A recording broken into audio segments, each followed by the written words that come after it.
students, myself Ravi Mishra. Today we introduce the topic pollination and fertilization and its type.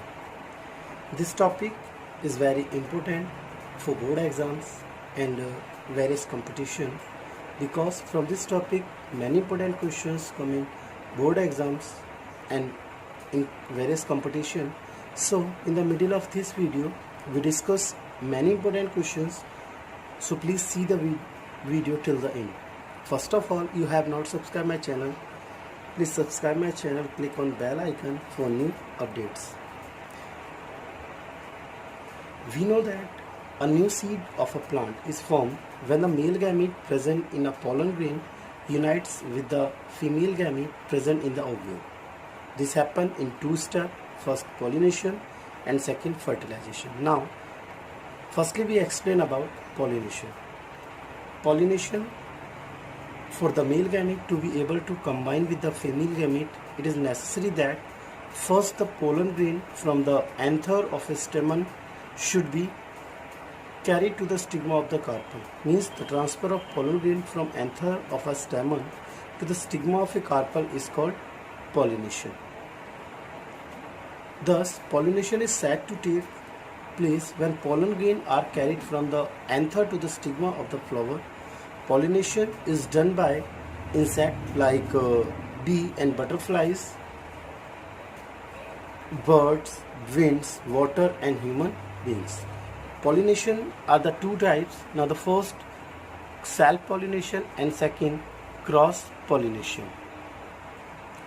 Self-pollination means the transfer of pollen grain takes place on same flower, that is called self-pollination, but the transfer of pollen grain takes place on different flower is called cross-pollination. The self-pollination process and cross-pollination process is represented by this diagram. In first diagram, the pollen grain transfer on the stigma of same flower, so that represents the self-pollination.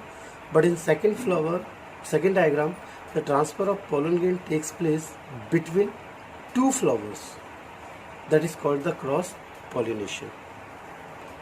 Many agents help in self-pollination and cross-pollination. If we take an example of insect, when an insect sit on the flower of the plants from sucking nectar, then the pollen grain from the anther of the flower stick to its body. And when this insect now sit on the another flower of another simpler plant, then the pollen grain stick to its body are transferred to the stigma of the second flower. In this way, the insect transfer the pollen grain from anther of the flower in one plant to the stigma of the flower in another plant and causes cross pollination. The blowing wind also carries pollen grain from one flower to the another flower and help in cross pollination. In next step, we explain about fertilization process in flowering plant. We know that fertilization means the fusion of male gamete with female gamete. But in the case of flowering plant, fertilization occurs when the male gamete present in pollen grain join with the female gamete present in the ovule. When a pollen grain fall on the stigma of the carpel, it bursts open and grow a pollen tubes downward towards female gamete in the ovary. The male gamete moves down the pollen tubes. Pollen tubes enter the ovule in the ovary.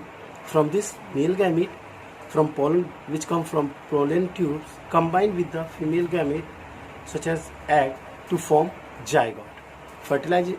After this, the fertilization process are completed.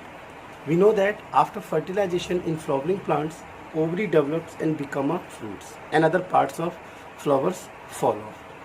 Now, the fertilization process explained with the help of this diagram. In the first diagram, the pollen grains sit on the stigma of a carpel. After this, the pollen grain start germinate and form pollen tube. The pollen tubes moves downward to the ovule, and after this, the male gametes that comes with the help of pollen tubes fuse with ovary and form fertilized egg. This figure represented the fertilization process in flowering plant. We know that the fruits that made by the fertilized egg that protect the seeds. Now here we discuss what do you mean by the seed. Seed is a reproductive unit of a plant. We know that the seed contains a baby plant and food for the baby plant. The part of the baby plant in seed which develop into shoot with the leaves is called plumule, and the part which develop into roots is called radicals. The part of the seed which contains store food from the baby plant is called cotyledons. Means the first part of seed is plumule that help in formation of shoot. Second part is radical that help to formation of root, and third part is cotyledon that help to contain food material for the baby plants. The following parts of seed represented by this diagram. This part is plumule, that part name is radical, and this part is cotyledons.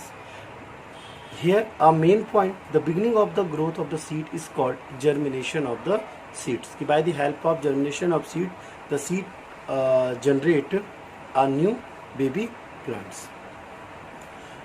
Here we discuss the type of fertilization in animals. We know that in the case of animal, the fertilization process completed by the fusion of male and female gamete.